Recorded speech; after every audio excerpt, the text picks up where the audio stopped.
બધું ચાલતું હતું મુસ્લિમો દ્વારા. તુલસીદાસજી સતત હનુમાનજીનું અને રામજીનું ભજન કરતા હતા. માણસો ખૂબ જ આકર્ષિત થઈને બધા તુલસીદાસની આસપાસમાં ફરતા હતા.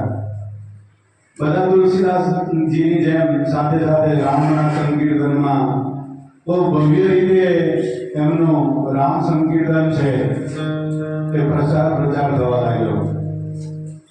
બાદશાહને ખબર પડી. એકવાર બાદશાહને કોઈએ કીધું કે કોઈક સાધુ છે અને સતત રામ નામનું ગુણગાન કરે છે, હજારો પબ્લિક એની પાછળ છે. એટલે અકબર ગુસ્સામાં આવીને કહે છે કે તાત્કાલિક બંદી બનાવી અને મારા દરબારમાં લઈ આવો.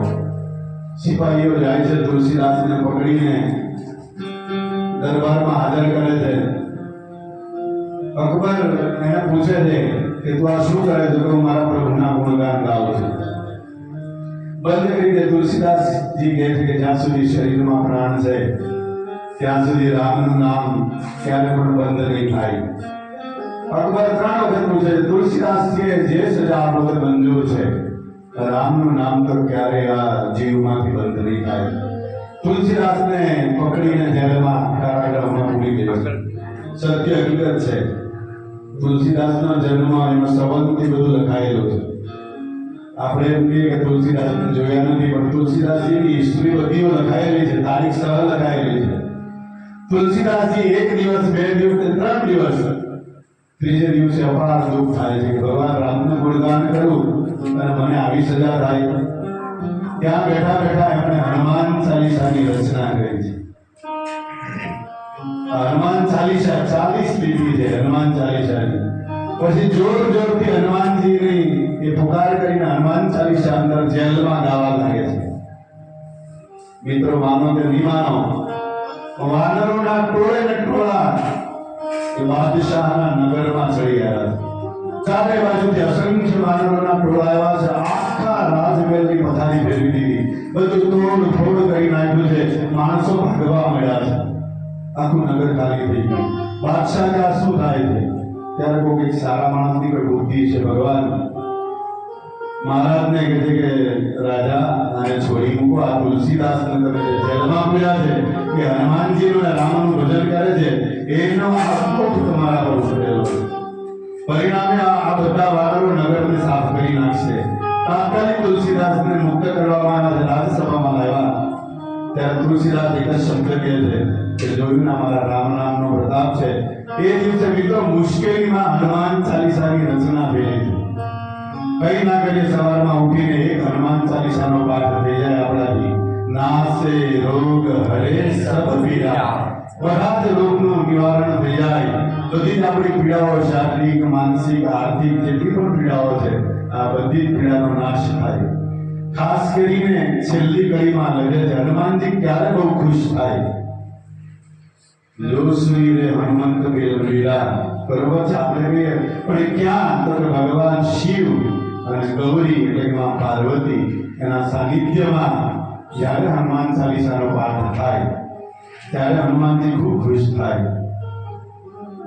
એનું કારણ છે હનુમાનજી છે એ બીજો કોઈ નહીં, ભગવાન શિવનો 11મો રુદ્ર અવતાર એ સ્વયં હનુમાનજી છે. જ્યારે પણ રામ ભગવાનની કથા ચાલતી હોય ત્યારે પૃથ્વી ઉપર હનુમાનજી આંખ બંધ કરીને બેસે તો એ સમયે કૈલાસમાં ભગવાન શિવની પણ આંખ બંધ થઈ જાય. આખી તો બંને એક જ સ્વરૂપ છે. પૃથ્વી પર 7 ચિરંજીવી છે કે જેમનું મૃત્યુ ક્યારે પણ નથી. એ 7 ચિરંજીવીમાં હનુમાનજી મહારાજ પણ ચિરંજીવી એટલે કે એમનું ક્યારે પણ મૃત્યુ ના આવે. એનું કારણ ખબર છે? જે પોતાના સ્વામીને વફાદાર થઈને કાર્ય કરે એમને સ્વામીના અને સ્વામી પત્નીના આશીર્વાદ મળે. હનુમાનજી મહારાજ જ્યારે કોઈ પણ લંકામાં સંદેશો લઈને જવા માંગતું નહીં હતું, જામવંતજીને કીધું તો જામવંતજી કે હું બુઢો થઈ ગયો છું, કદાચ તરીને જતો રહ્યો, મારાથી પાછું ન અવાય. અંગદને કહે છે તો અંગદ કે મારાથી તો દરિયો તરીને જવાય નહીં.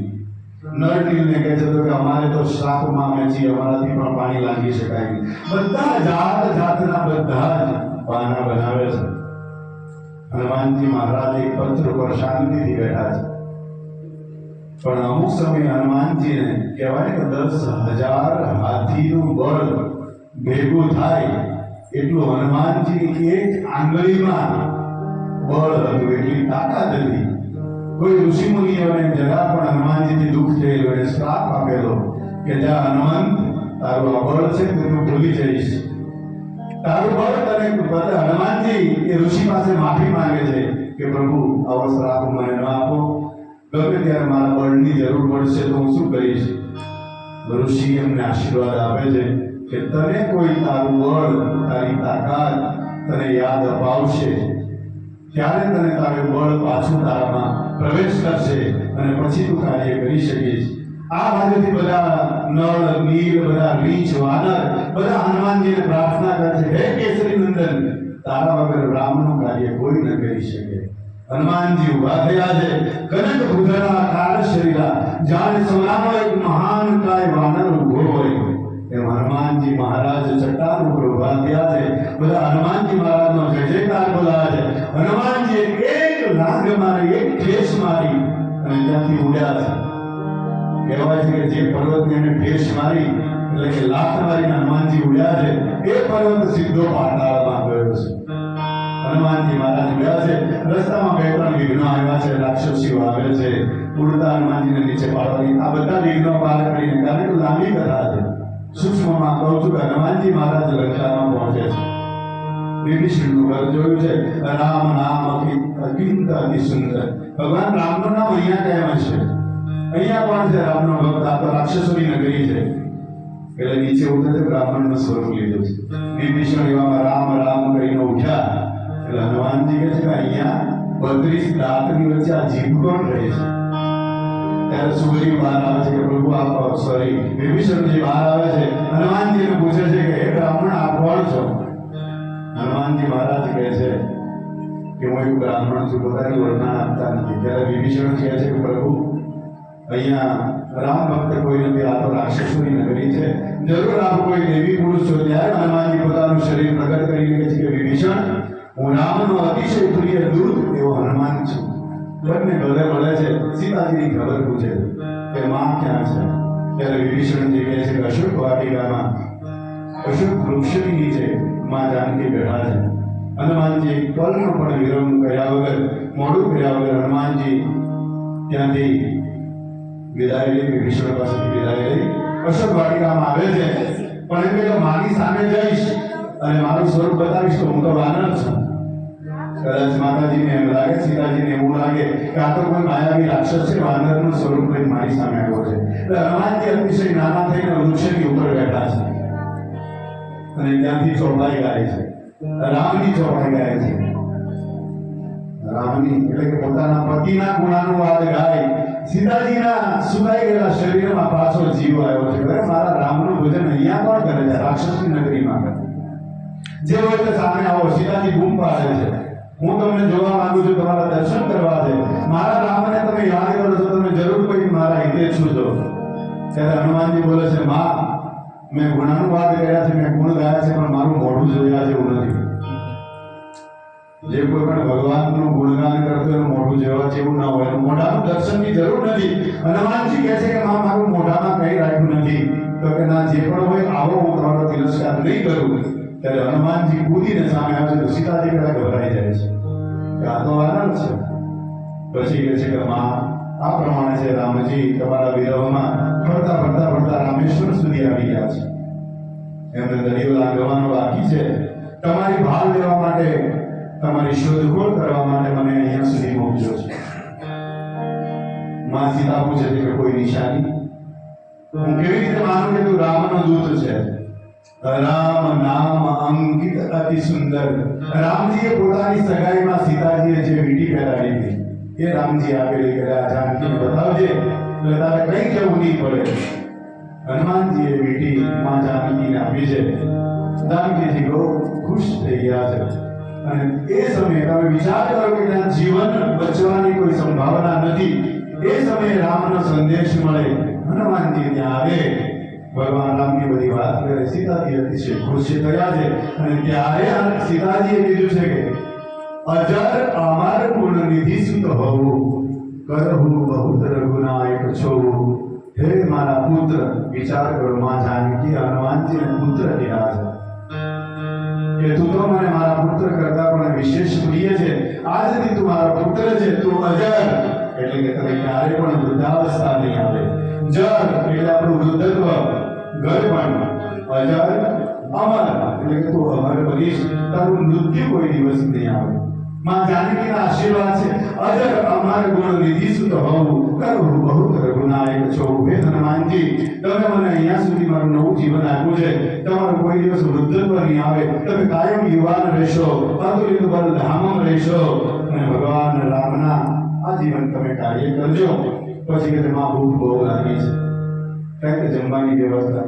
અરે હનુમાન, તો રાક્ષસની નગરીમાં મને પણ ખાવાનું નથી મળતું, તો તને અહીંયા ક્યાંથી ખાવાનું મળે?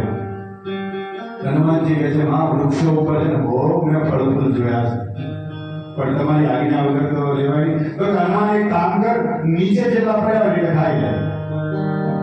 હવે રાક્ષસની નગરીમાં નીચે ફળ પડ્યા હોય, એક પણ ફળ નીચે જોયું નહીં. તો હનુમાનજીએ અતુલિત બલધામ બુદ્ધિમતામ વરિષ્ઠમ, બુદ્ધિના બહુ શ્રેષ્ઠતા. એક ઝાડનું થડિયું બરાબર પકડીને હલાવે એટલે બધા ફળ નીચે પડે. એટલે માં સીતાજીએ કીધું આપણે નીચે પડેલા ખાવાના. એટલે પેટ ભરીને હનુમાનજીએ ખાયું. પહેલી બાજુથી રાવણના દૂતો જોયા, તો વાનર આવ્યો છે. જય બધા પકડવા જાય તો બધાને વૃક્ષની ડાળીથી ફટાફટ બધાને સુવડાવવા મળ્યા, મારવા. અંદરથી રાજ હતી કે મારો રામ વિરહમાં જોડે મારી જાનકી હેરાન થાય અને સારા રાક્ષસો એને આ પ્રમાણે ત્રાસ આપે. બહુ માર્યા રાક્ષસો, ધૂળ કાઢી નાખી મારીને. એવામાં રાવણના છોકરાને કોઈ સમાચાર આપ્યા છે રાવણના પુત્રને કે બહુ મહાકાય વાનર આવેલો છે, આપણે અશોક વાટિકાને ઉજાડી રહેલો છે.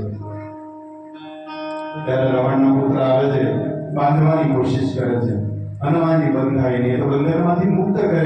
એ કેવી રીતે બંધાય? હનુમાનજીને પકડવાની કોશિશ કરે છે. હનુમાનજી એને પણ બરાબર સાફ કરી નાખ્યા. બંને પુત્રોને માર્યા હનુમાનજી.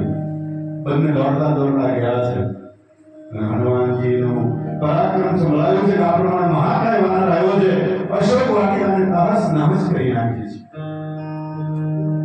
રાવણ ખૂબ ગુસ્સે ભરાયો છે. ઇન્દ્રજીતને કહે છે, મોટા છોકરાને, કે જા ઇન્દ્રજીત, એને પકડીને મારી સામે ઉપસ્થિત કર્યો. કોણ છે? આવું દુઃસાહસ કોણે કર્યું કે જ્યાં પવનને પણ અહીંયા આવવું હોય લંકામાં તો મારી અનુમતિ ન આવે. 9 ગ્રહોને પોતાના પલંગના ખૂણે બાંધેલા આટલો બળવાન રાવણ હતો. ઇન્દ્રજીત આવે છે, નાગપાશ નામનું શસ્ત્ર ધરાવે છે. હનુમાન જે બ્રહ્માસ્ત્રનું નાગપાશ શસ્ત્રનું જો માન ન રાખે તો માન ઘડી જાય. વંદન કરી નાગપાશમાં બંધાઈ જાય છે અને વિરા કરવી હતી. બાંધીને એને રાજસભામાં લઈ આવે છે, રાવણની સામે ઉપસ્થિત કરે છે. રાવણ કહે દંડ આપો અને મારી નાખો. વિભીષણ હાજર હતા. વિભીષણ કહે છે કે રાવણ એ દૂત બનીને આવ્યો છે, દૂતને મરાય નહીં, પણ એક કામ કર કે એને પૂછડું બહુ ભાગું હોય છે વાનરને, આપણે એનું પૂછડું સળગ આપી દઈએ એટલે એની સજા એને મળી જાય. હનુમાનજીનું પૂછડું સળગાવવાની વાત થઈ છે. નગરમાંથી બધા ગાભાને એટલે કે કપડા, લતા, તેલ, ઘી કહેવાય છે કે જેટલા પહેરેલા હતા એટલા વસ્ત્રો રહ્યા છે નગરમાં. હનુમાનજી જેમ જેમ પૂછડે વીટાળે, પૂછ લાંબુ કરતા જાય. જેમ ઘી નથી લાગે પાછું પૂછડું લાંબુ કરે, પાછું પૂછડું લાંબુ કરે. આખા નગરમાં ઘી તેલ, રામાયણમાં લખ્યું છે, હું નથી કહેતો. આખા નગરમાં ઘી તેલ વસ્ત્રો પહેર્યા હતા એટલા જ બચ્યા, બાકી બધું પૂછડા પર વીટાયું. પછી કહે સળગાવો. જેવી આગ લગાવી છે પૂછડે, હનુમાનજી કે મારે જે જોતું હતું એ ભગવાને કર્યું છે. હનુમાનજી 49 મરુદ એક પવન એક પ્રકારનો નથી, 49 મરુદને આદેશ આપ્યો કે અતિશય તમે અહીંયા વાવાઝોડા જેવી સ્થિતિ પ્રગટ કરો. ચારે બાજુથી પવન ફૂંકાવા લાગ્યો. હનુમાનજી પૂછડો મારી અને અટારી ઉપર ચડ્યા છે. ચારે બાજુ આગ લગાવી દીધી. નાશ ભાગ થઈ ગઈ. એક વિભીષણનું ઘર ન સળગાવ્યું. ખબર છે આ તો મારા રામનો પ્રેમી છે. આખી લંકાને ભાડ સળગાવી દીધી. પછી સમુદ્ર કિનારે જઈ પોતાનું પૂછ થાય માં સીતા પાસે, માં મેં નાનું એવું કામ કરી દીધું છે અને રાવણને સંદેશ આપ્યો છે કે નાનો એવો વાનર આપણું કરી શકે તો મારો 14 બ્રહ્માંડનો અધિપતિ જો રાવણના શરણે આવશે તો રાવણની શું દશા થશે. અહીંયાથી હનુમાનજી સીતાજીની વિદાય લે છે. સીતાજી કહે છે કે હનુમાનજી રામજીને કહેજો એક એક દિવસ હવે મારા માટે અસહ્ય છે. જેમ કરે એમ જલ્દી આવે અને મને અહીંયાથી મુક્ત કરે. હનુમાનજી પાછા સમુદ્ર ઓળંગીને જાય છે. ચારે બાજુ હનુમાનજીને જોતા જોતા વાનરો, રામ, લક્ષ્મણ, નળ, નીલ બધા જય જયકાર કરે છે. હનુમાનજી મહારાજ ભગવાન રામના ચરણમાં પડીને કહે છે કે પ્રભુ, આ કાર્ય તો તું જ કરાવી શકે, મારી શું ઓકાત છે? રામ એને ઊભા કરીને ગળે લગાવે છે અને ત્યારે ભૂપાલ ચૂડામણી સીતાજીએ પોતાનો ચૂડલો ઉતારીને આપેલો કે લે મારા રામને મારી યાદી આપજે કે આ ચૂડી જે મને સસુરાલમાં મળી હતી, સાસરામાંથી મળી હતી, મારા રામને પણ કહે છે કે નિશાની મોકલાવી છે. ચૂડામણીના દર્શન કરતા રામજીના આંખમાં અશ્રુ આવે છે અને વિજયના સંકેત મળે છે. મેન કથા એ છે કે રામેશ્વરમની પૂજા લક્ષ્મણજી 3 દિવસ રામ અને લક્ષ્મણજી સમુદ્ર પાસે અનુષ્ઠાન કરે છે કે સમુદ્ર અમને રસ્તો આપો, અમારે લંકામાં જવાનું છે. સમુદ્ર રસ્તો આપતો નથી. રામજીએ બાણ ચડાવ્યું છે કે હવે તને હું એક બાણમાં સૂકવી નાખું. સમુદ્ર ભગવાનના શરણે આવે છે કે રામજી મને માફ કરો. તો કે મારું બાણ હવે પાછું ન જાય, શું કરું? તો મારા ઉત્તર ભાગના પેટાળમાં ઘણા બધા રાક્ષસો છુપાઈને બેઠા છે. ભગવાન એમના ઉત્તર ભાગમાં બાણ મારે છે, રાક્ષસોનો નાશ કરે છે. ને સમુદ્ર કહે છે કે તમારામાં નળ અને નીલ નામના બે વાનર છે, એમને ઋષિનો આશીર્વાદ છે. શ્રાપ છે કે પથ્થર મારશે તો પથ્થર તરશે. એટલે એને રામ નામ લખીને જો પથ્થર મૂકે નળ અને નીલને તો આ તમારા સમુદ્રમાં સેતુ બંધાઈ જશે. નળ નીલ સતત રામ રામ રામ લખે છે અને આખું સેતુ બંધ નિર્માણ થાય. ભગવાન શિવની પૂજા કર્યા વગર રામને ચડાઈ કરવી નથી. હનુમાન હવે શું કરીએ?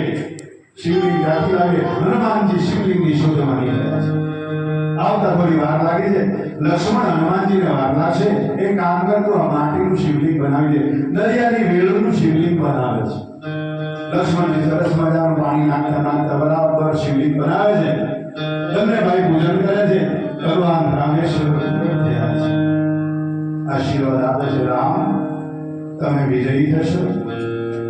માં જાનકીને પુનઃ પ્રાપ્ત કરશો. વિજયના આશીર્વાદ ભગવાન રામેશ્વર આપે છે. એક વારમાં હનુમાનજી શિવલિંગ લઈને આવે છે. તો રામ કહે છે હનુમાનજી આને ઉખેડી નાખે, આપણે એ શિવલિંગ મૂકી દઈએ. રામજી મસ્તી કરે છે. હનુમાનજી પૂછ વિટાડીને એ શિવલિંગ લેવાની કોશિશ કરે છે, પણ સ્વયં બ્રહ્મ જે શિવલિંગની સ્થાપના કરે એને કોણ ઉખેડી શકે? એ ઉખેડતું નથી. ભગવાને દ્વિતીય હનુમાનજીનું શિવલિંગ છે ત્યાં મુક્તાની સાથે એ શિવલિંગ પાતાળમાં સ્થિર થયું છે. અને ભગવાન રામે જે શિવલિંગ સ્થાપેલું એ શિવલિંગ આજે રામેશ્વર મહાદેવ તરીકે ત્યાં પ્રખ્યાત છે. હનુમાનજીનો સુંદરકાંડનો આટલો નાનો સાર સમાપ્ત છે. હનુમાનજીને સુંદરકાંડ સંભળાવી હનુમાનજી બહુ ખુશ થાય છે, કારણ કે બળ ભૂલી જાય છે. શસ્ત્ર આદિનું બળ ભૂલી જાય છે હનુમાનજી. જ્યારે તમે હનુમાન ચાલીસા કરો છો ત્યારે હનુમાનજીને પોતાનું બળ યાદ આવે છે. વિચાર તો કરો કે તમે એનું બળ યાદ અપાવો એટલે ખુશ થાય. એના કેટલા બધા આશીર્વાદ મળે. જો મારા મિત્ર હો, મારા સજ્જન હો, મારા શિષ્ય હો, મારી બહેનો હો, મારી માતા હો, તો બધા ખાલી એક હનુમાન ચાલીસા કાયમ કરજો. અતુલિત બલધામમ હૈમ શૈલાભદેહમ દરુજ વનકૃશાનું જ્ઞાનિનામ અગ્રગણ્યમ સકલ ગુણ નિધાનમ વાનરાણામ ધીશમ રઘુપતિ પ્રિય ભક્તમ વાત જાતમ નમામિ.